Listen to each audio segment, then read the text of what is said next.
하나님이 이 모든 말씀으로 말씀하여 이르시되 나는 너를 애굽 땅 종 되었던 집에서 인도하여 낸 내 하나님의 여호와니라.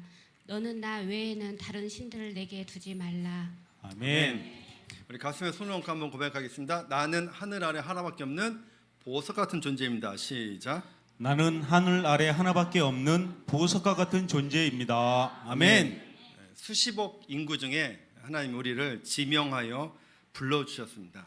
우리의 인생은 찢긴 인생, 절망한 인생, 소망 없는 인생이었는데 하나님이 우리를 선택하시고 자녀 삼아 주셨습니다. 오늘도 환경 따라 행복한 것이 아니라 우리가 하나님의 사람임을 확신하고 기쁨으로 사시기를 축복합니다. 우리가 계속해서 출애굽기 말씀을 보고 있는데 출애굽기의 전체 내용을 7단계로 나누어서 볼 수 있습니다. 이 첫 번째는 고난이죠. 출애굽기 1장부터 11장까지 바로가 중노동을 시키고 히브리인들의 인구가 많아지자 남자가 태어나면 죽이라고 합니다. 그래서 이스라엘 백성은 하나님을 찾기 시작하죠. 고난 가운데 우리는 이런 고백이 있어야 됩니다. 틀림없이 하나님의 뜻이 있을 거야. 애굽에서의 고난은 하나님을 만나기 위한 고난이죠. 히브리인들은 고난 가운데 하나님을 찾기 시작합니다. 그리고 하나님은 모세를 보내시고 그를 통해서 구원의 역사를 펼치십니다. 그러니까 하나님의 구원의 역사는 항상 사람을 통해서 일하시는 거예요. 그래서 구속사의 핵심은 사람입니다. 그래서 사람을 무시하면 리더가 될 수 없습니다. 이 두 번째가 구원이죠. 이제 출애굽기 12장인데 하나님은 어린 양의 피를 문설주와 임방에 발라라. 피를 바르지 않은 애굽 사람들은 장자가 죽게 됩니다. 결국 바로 왕은 두 손을 들고 이제 히브리인들을 출애굽하라고 이제 하죠. 그리고 이제 출애굽의 역사가 시작됩니다. 이 어린 양의 피는 바로 예수님을 예표합니다.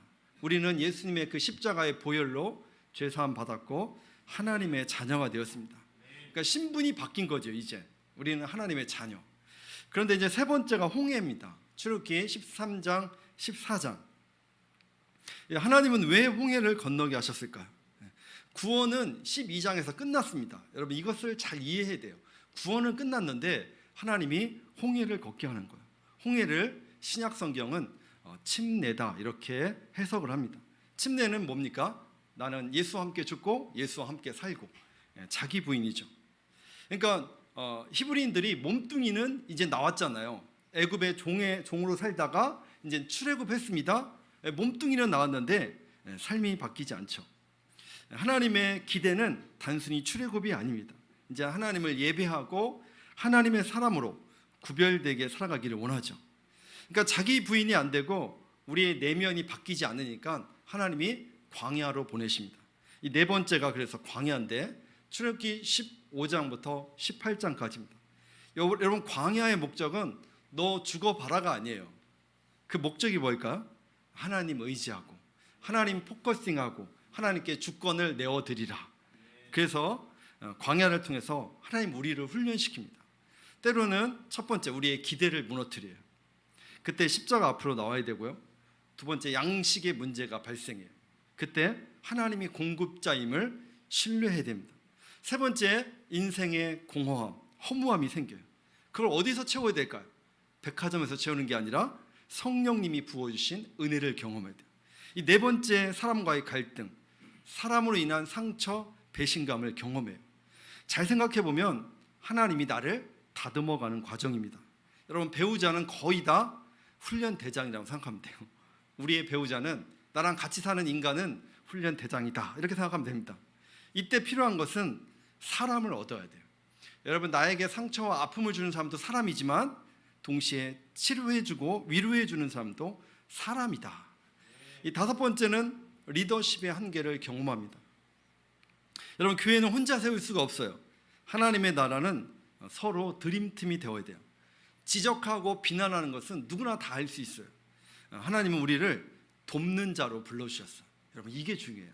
여러분 가정도 부부도 마찬가지예요. 지적하고 잔소리하는 것은 누구나 다 할 수 있어요. 하나님이 나를 돕는 자로 붙여주셨다. 교회도 마찬가지예요. 그래서 진짜 훌륭한 사람은 나와 다르지만 연합하는 사람이에요. 진짜 훌륭한 사람은 나와 다르지만 연합하는 사람이다. 시작. 진짜 훌륭한 사람은 나와 다르지만 연합하는 사람이다. 아멘. 그리고 다섯 번째가 이제 신의 산이에요. 여기가 중요한데 출애굽기 19장부터 24장. 신의 산의 핵심은 하나님의 말씀이에요. 신의 산에서 하나님은 자기를 계시하십니다. 그러니까 십계명을 주시죠. 이제는 하나님께 우리가 맞추어야 돼요. 말씀이 내 삶의 기준, 철학, 원칙, 사상이 되어야 되죠. 그 여섯 번째 성막, 출애굽기 25장부터 40장. 성막은 하나님이 우리와 교통하기를 원하시는 거예요. 여러분, 하늘에 계신 하나님이 산 위에 내려오셔갖고 모세에게 십계명을 주셔요. 모세를 만나 주시죠. 산에 내려오신 그 하나님이 성막을 지라는 거예요. 땅으로 내려오겠다는 거예요. 땅으로 내려와서 우리가 뭘 하기를 원해요? 우리와 같이 동행하기를, 교통하기를 원하십니다.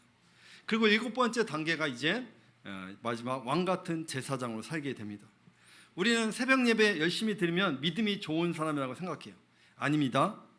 홍해, 광야, 신의 산을 통과해야 됩니다. 우리는 교회에서 봉사 많이 하면 믿음이 좋은 사람이라고 생각합니다. 아닙니다. 봉사 많이 하면 갈등을 더 많이 경험합니다. 진짜 훌륭한 사람은 홍해, 광야, 신의 산을 통과해야 우리가 왕 같은 제사장, 생명의 부양자, 축복의 통로가 될 수 있습니다. 여러분, 이스라엘 백성의 출애굽의 목적은 단순히 출애굽이 목적이 아니라 가나안이 목적이에요. 우리의 목적은 구원이 아니라 구원은 시작에 불과하죠. 여러분, 아이들이 이제 유치원이 되면 이제 엄마 아빠 이제 생일 축하를 하지 않습니까? 그럼 어떻게 하냐면 지들 수준에 맞게 뭐 초코파이 하나 갖다 놓고 그 다음에 편지도 쓰죠. 그것도 종이도 뭐 노트 같은 거 막 찢어서 예쁜 뭐 편지지도 아니에요. 거기다가 막 또 그림을 그리죠. 그림도 뭐 머리통 이만하게 그리고 다리 이만하게 그려갖고 엄마 아빠 사랑해 이렇게 하고 이렇게 생일 축하를 해주죠. 그러니까 아이들 수준에 맞게 하는 거예요. 그런 아이들 보면 참 귀엽고 또 흐뭇하죠. 그런 아이들이 성장해서 직장 생활하면 어떻습니까? 이젠 수준이 달라져요. 엄마의 필요가 뭔지 알아요. 그래서 화장품도 사주고 그리고 건강식품도 사주고 이제 엄마도 엄마답게 명품 가방도 하나 갖고 다니라고 명품 가방도 사주고 엄마가 좋아하는 것이 무엇인지 살피기 시작해요. 그게 뭐냐면 이 아이가 이젠 성장했다는 증거입니다. 신앙이 성숙했다는 것은 무엇을 말하냐면 하나님의 입장을 생각하는 거예요. 즉 하나님의 말씀이 기준이 되는 거예요. 이게 바로 다섯 번째 신의 산이에요. 신의 산. 이젠 내 마음대로 내 생각대로 하는 게 아니라 하나님은 뭘 좋아하실까? 이렇게 생각하는 거예요. 여러분, 성숙하지 못한 사람의 특징이 있다면 자기 입장만 이야기하고 자기 경험만 이야기해요. 자기가 좋아하는 것만 이야기해요. 예전에 출석했던 교회만 이야기해요. 그 교회는 그랬다 이렇게 얘기해요. 그리고 마지막 한마디 합니다. 나는 원래 그래. 나는 원래 그래. 자기는 바뀔 생각이 없다는 것이죠. 여러분, 이런 분들은 아직 신의 산을 통과하지 못한 사람이죠. 여러분, 애굽은 세상을 상징하고 바로는 사탄을 상징해요. 하나님은 이스라엘 백성을 이 애굽에서 구출해 줬습니다. 이제 애굽이라는 그 환경을 바꾸어 주셨죠. 그럼 광야는 어떤 곳일까요? 여러분, 이게 참 중요한데요. 광야는 환경이 바뀌는 곳이 아니라 내가 바뀌어야 될 곳이에요. 아멘. 이게 풀려야지 여러분 인생이 풀려. 잘 봐요. 여기 애굽이잖아요. 애굽. 여기 노예로 살았잖아요. 하나님 그때는 환경을 바꿔주셔요. 내가 기도해도 환경을 바꿔주셔요. 여기서 환경을 바꿔주시고 이제 광야로 갔잖아요. 광야는 환경을 바꾸는 곳이 아니라 내가 바뀌어야 될 곳이에요. 이게 중요해요. 이것을 빨리 깨달아야 돼요. 예를 들어서 결혼을 했는데 여러분, 남편을 바꿔달라고 하면 되겠습니까? 여러분, 물건을 구입했는데 1년 동안 잘 쓰다가 이거 마음에 안 든다고 바꿔달라면 바꿔주겠습니까? 그렇죠. 물건 환불도 뭐 2주 내로 뭐 그런 게 있잖아요. 여러분, 광야는 내가 변화되어야 될 곳이고, 출애굽 후 이제 신의 산에 도착하죠. 하나님은 자신을 계시해 보여주십니다. 계시라는 뜻을 한번 볼까요? 하나님께서 한번 같이 읽겠습니다. 시작. 하나님께서 당신에게 속한 구원의 신비와 거룩한 진리 또는 당신의 뜻과 섭리를 사람들에게 친히 나타내 보여주시는 거룩한 행위를 가리킨다. 아멘. 네이버 사전에는 사람의 지혜로서는 알 수 없는 진리를 신이 가르쳐 알게 함. 하나님 딱 이렇게 보여주시는 거예요. 제가 저기 음식 중에 조금 약간 비린 걸 좋아해요. 막 생선. 그러니까 어떤 분이 목사님 좋아한다고 막 그런 걸 주시는 거예요. 그러니까 그분은 목사님의 생각을 하는 거예요. 이게 그렇죠? 그러니까 하나님도 자기를 보여주는 거예요. 하나님이 뭘 좋아하고 뭘 싫어하고. 그게 십계명이에요. 그것을 계시해 주는 것을 우리가 알아야 된다는 거예요. 그러니까 쉽게 말하면 하나님이 좋아하는 것, 하나님이 싫어하는 것, 이게 기준이 되어야 된다. 여러분 잘 생각해 보면 하나님이 율법을 언제 주셨습니까? 출애굽할 때 주신 게 아니에요. 너네 율법 잘 지켜, 십계명 잘 지키면 내가 애굽에서 해방시켜 줄게. 그게 아니에요. 애굽에서 해방될 때는 어린 양의 피, 그러니까 하나님이 일방적으로 내려오셔서 은혜로 구원해 주신 거예요. 내가 착한 일 많이 해서, 내가 뭐 금식 기도해서 구원해 준 게 아니라는 뜻이죠. 신약으로 말하면 우리의 구원은 행위가 아니라 전적인 예수님의 은혜이고 오직 믿음이죠. 아멘. 그러므로 출애굽은 하나님의 은혜, 하나님이 일방적으로 베풀어 주셨어요. 피만 발라라, 내가 그럼 살게 해주겠다. 그렇죠? 그런데 이젠 신의 산에 도착해서 하나님이 말씀해 주시는 거예요. 그게 중요해요. 율법은 출애굽할 때 주신 게 아니라 이제 신의 산에 도착했을 때 주셨어요. 2절 말씀 볼까? 2절 시작. 나는 너를 애굽 땅 종 되었던 집에서 인도하여 낸 내 하나님 여호와니라. 아멘. 나는 누구냐면 너 애굽 땅에서 종으로 살았을 때 내가 너를 구출해 줬다는 거예요. 그렇죠? 그러므로 이제는 하나님의 다스림을, 하나님의 인도함을 받고 살아라. 여러분 영화에 보면 이 교도소에서 출소할 때 이렇게 두부를 이렇게 먹잖아요. 그 두부를 이렇게 주는 이유가 뭘까? 제가 찾아봤습니다. 그랬더니 1번 영양학적인 해석이 있어요. 왜냐하면 과거의 교도소는 그러니까 1900 초반 때 이럴 때는 이게 이제 쌀이 부족하니까 쌀에다가 콩을 섞어 주는 거예요. 그래서 뭐 교도소에 가면 콩밥 먹으러 간다, 그 뜻이래요. 그러니까 이제 영양학적으로 이렇게 교도소에서 출소하면 굉장히 몸이 약한 상태래요. 그때 이 두부를 주면 빠른 시간에 기력을 회복할 수 있다고 합니다. 그러니까 두부가 고단백질 저칼로리래요. 두 번째는 두부 색깔처럼 이제는 깨끗한 삶을 살라는 의미죠. 콩으로 두부를 만들죠. 두부는 콩으로 돌아갈 수는 없어요. 그렇죠? 그러므로 이제는 다시는 여기에 오지 말라, 그 뜻으로 두부를 준다고 합니다. 물론 요즘은 안 줄 것 같아요. 느낌상. 그렇죠? 주면 기분 더 나빠할 것 같아요. 하나님의 마음도 비슷합니다. 이제 출애굽했으니 더 이상 애굽의 그 문화, 애굽의 우상, 애굽의 그 문화 가치관에서 벗어나라는 거예요. 자꾸 옛날 생각하고 그거 자꾸 옛날이 좋았다, 옛날 한 잔 먹었을 때, 그렇죠? 옛날 흔들었을 때 그때를 그리워하지 말라는 거. 이제는 하나님의 뜻을 앞세워야 된다. 그게 바로 십계명이에요. 그래서 십계명은 출애굽 이후에 주셨다. 이제는 더 이상 노예처럼 살지 말라는 거예요.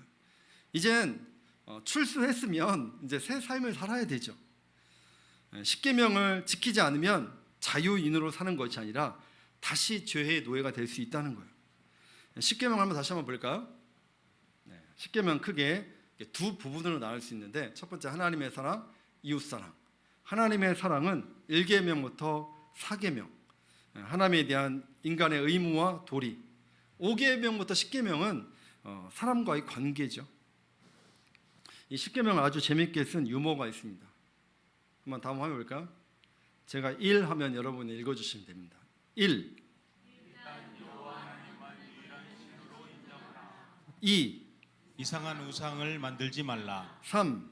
삼가 여호와의 이름을 망령되이 일컬지 말라. 4. 사업을 핑계로 안식일을 범하지 말라. 5.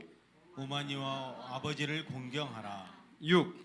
육신의 생명을 누구의 생명이든 귀히 여기라. 7. 7계는 부부 행복의 근본임을 기억하라. 8. 팔팔한 힘을 남의 것 빼앗는 일에 쓰지 말라. 9. 구라치지 말라. 10. 10원이라도 남의 것을 탐내지 말라. 귀에 쏙쏙 들어오죠. 구라치지 말라가 아주 잘 들어오네요.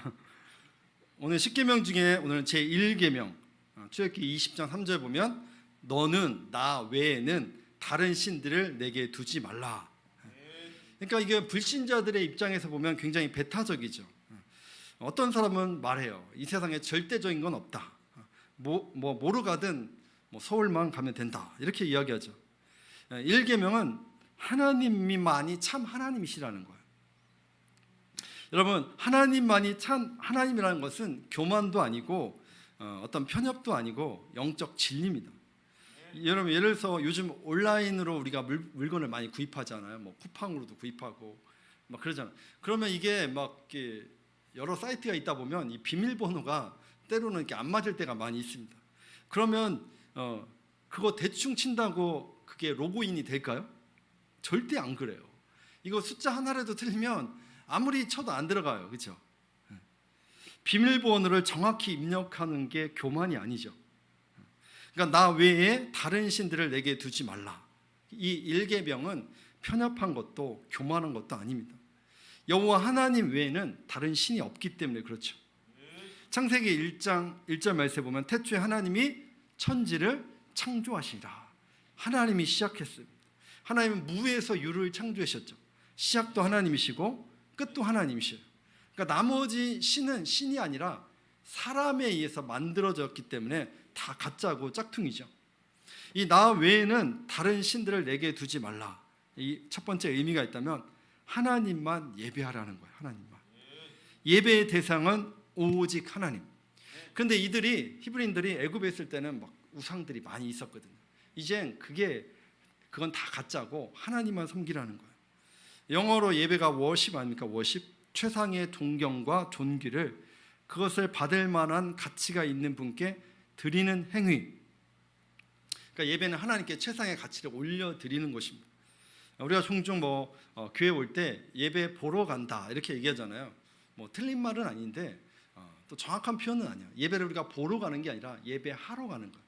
하나님께 최상의 가치를 올려드리는 것이죠. 이사야 43장 7절 한번 볼까요? 제가 한번 읽어볼게요. 이사야 43장 7절 보면 무릇 내 이름으로 일컫는 자 곧 내가 내 영광을 위하여 창조한 자를 오게 하라. 그들을 내가 지었고 만들었느니라. 내 영광을 위하여. 하나님이 우리를 창조하신 목적은 영광을 받고 싶은 거예요. 영광. 어떻게 표현하면 좋을까요? 우리가 하나님 감사해요. 하나님 고마워요. 하나님 견딜 수 있어서 감사해요. 이렇게 고백하는 게 바로 영광을 돌려드리는 것입니다. 여러분, 부부간에도 이 표현이 참 중요합니다. 저도 이렇게 약간 좀 무뚝뚝한 사람이라 이렇게 표현을 잘 안 하는데 요즘은 이렇게 열심히 훈련하고 있어요. 밥을 먹고 나면 잘 먹었다고, 고맙다고 이렇게 이야기하고 있습니다. 근데 저희 아버지도 요즘 열심히 고맙다는 이야기를 한대요. 와, 이게 천지개벽할 일이에요. 네, 우리 남자들은 그런 거 잘 못하거든요, 원래요. 그러니까 우리는 이렇게 부부간에도 이렇게 표현을 이렇게 해줘야 돼요. 남편이 돈 버는 거 당연한 거 아닙니다. 남편한테도 수고했다고, 고생했다고 해줘야 되고, 아내한테도 마찬가지예요. 살림하는 거 그거 당연한 건 아니에요. 표현해 줘야 됩니다. 다음 화면을 볼까요? 시작. 무표정은 범죄, 무표현은 중죄. 네. 무표정은 범죄인데 표현하지 않잖아요.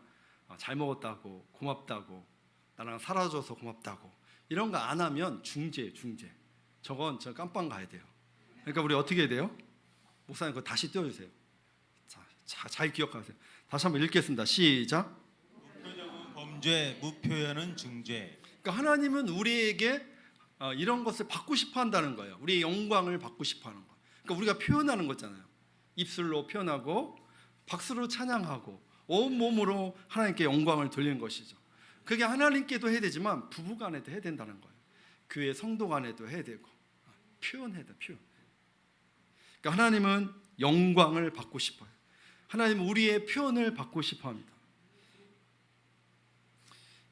그러니까 하나님 우리 예배를 기뻐하시는데 우리 초대교회 때 어떻게 했는지 한번 볼까요? 사도행전 2장 42절.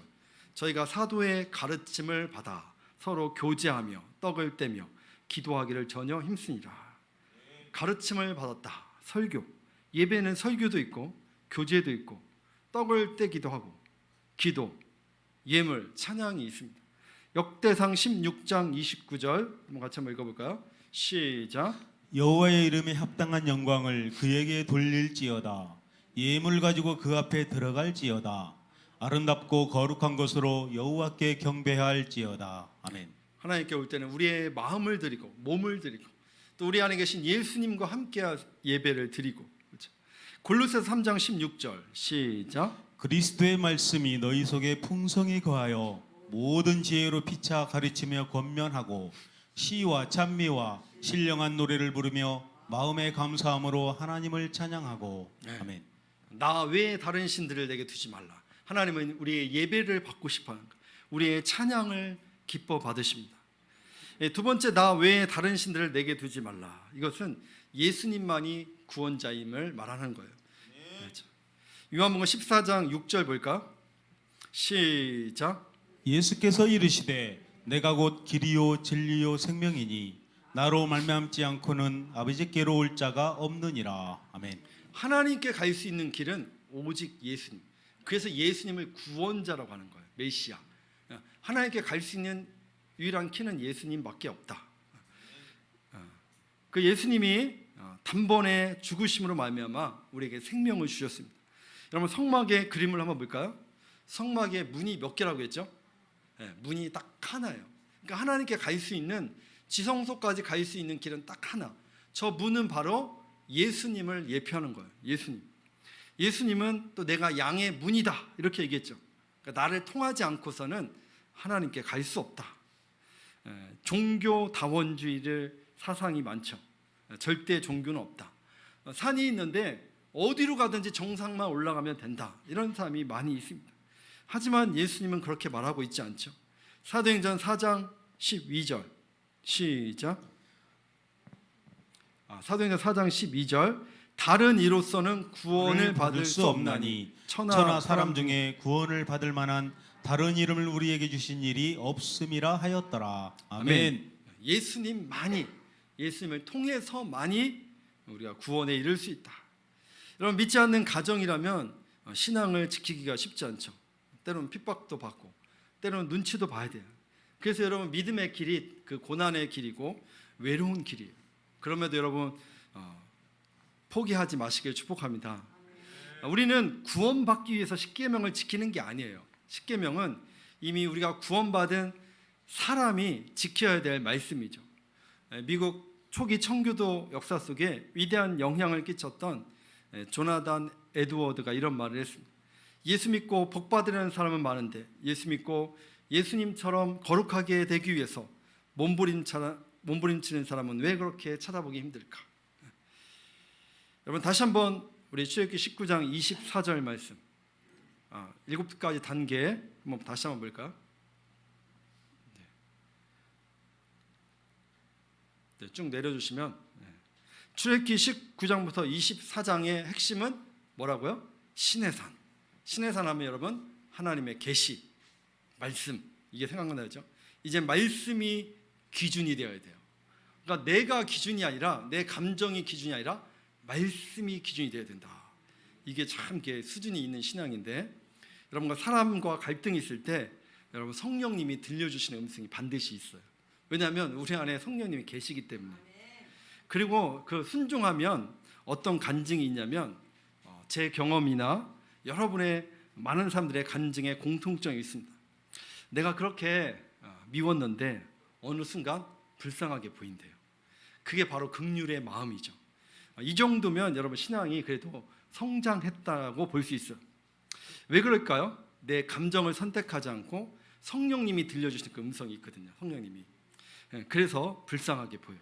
그 남편이, 그 인간이, 옛날엔 그 인간이라고 했는데 자다가 어느 날 보면 숨 안 쉬는 것 같아서 이렇게 코에다가 손을 대보기도 하고 불쌍해 보이는 거예요. 옛날엔 그 인간이었는데 불쌍한 마음을 주시는 거예요. 내 감정을 선택하면 어떨까요?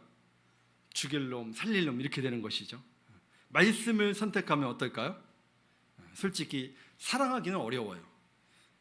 그러나 불쌍한 마음, 측은한 마음이 든다는 것이죠. 여러분, 이런 마음이 든다면 내 신앙이 이 초등학교 수준에서 이 대학교 수준까지 올라온 거예요. 여러분, 어느 누구도 십계명을 온전히 다 지킬 수 없습니다. 그래서 우리가 하나님의 은혜가 필요합니다. 우리가 가져야 할 기본적인 태도는 나의 연약함을 인정하고 하나님의 도우심을 구하는 것이죠. 우리는 수없이 결심하지만 여지없이 또 무너질 때가 많습니다. 여러분, 새해가 되면 우리가 목표 막 세우잖아요. 그러면 거의 다 작심삼일이에요. 여러분 주변에 여러분 다이어트 성공하신 분 있습니까? 뭐 길어야 3개월 아니면 1년. 뭐 우리 교회도 가끔씩 뭐 다이어트 한다고는 하는데 결과는 제가 못 본 것 같아요. 근데 다이어트에 성공하는 사람이 있대요. 그런 사람이 지독한 사람이래요. 그러니까 성격 좋은 사람은 절대 다이어트 성공 못 한대요. 그만큼 우리가 결심한다고 지키는 게 아니라는 것이죠. 여러분, 원수를 사랑하는 것은 인간의 본성으로 불가능합니다. 여러분, 그러므로 옆에 사람에게 너무 쉽게 용서하라고 말하면 안 돼요. 여러분, 옆 사람에게, 주변 사람에게 용서하라는 말 하지 마십시오. 그러니까 저는 이렇게 설교자니까 어떤 교훈 차원에서 설교를 할 수 있죠. 여러분, 원수를 사랑하는 것은 이 본성으로 불가능해요. 그것은 기적이에요. 기적은 우리 힘으로 할 수 있는 게 아니라는 것이죠. 어떻게 하면 좋을까요? 요한복음 14장 15절 말씀 시작. 너희가 나를 사랑하면 나의 계명을 지키리라. 아멘. 하나님을 사랑하고 예수님을 사랑하면 신앙생활하기가 쉬워지는 거예요. 사랑이 정답이에요. 예수님이 정답입니다. 그러니까 내 힘으로 하면 안 되고 내 능력으로 하면 안 돼요. 여러분, 능력을 키우려고 하지 마시고 예수님 사랑 안에 거하는 삶을 살길 축복합니다. 이규현 목사님이 이런 글을 썼습니다. 죄를 짓지 않는 것이 위대한 것이 아니라 지은 죄를 솔직하게 인정하는 것에서 위대성이 나타납니다. 신앙은 내가 얼마나 의롭게 살아왔는가를 자랑하는 것이 아니라 하나님 앞에서 끊임없이 용서를 받아야 할 죄인이라는 것을 인정하는 자세를 가져야 됩니다. 아멘. 끊임없이 나를 내려놓고 말씀으로 채우고 그때부터 내가 살리는 자로 살아갈 수 있습니다. 여러분, 십계명은 짐이 아니에요. 십계명은 우리가 이 땅에서 풍성하게 살아가는 방법이죠. 세상 사람들이 보면 너 뭐 바보처럼 보일 수 있어. 왜 바보처럼 뭐 그렇게 살아? 너도 챙길 걸 챙겨야지. 막 이렇게 말할 수 있어요. 그러나 이 속에 진정한 복이 있다는 사실. 그래도 내 힘으로 다 지킬 수는 없어도 우리가 주님 앞에 무릎 꿇고 나의 연약함을 인정하면 말씀이 내 기준이 되고 원칙이 되면 하나님이 힘도 주시고 또 감당할 능력도 주심을 믿으시길 축복합니다. 기도하시겠습니다.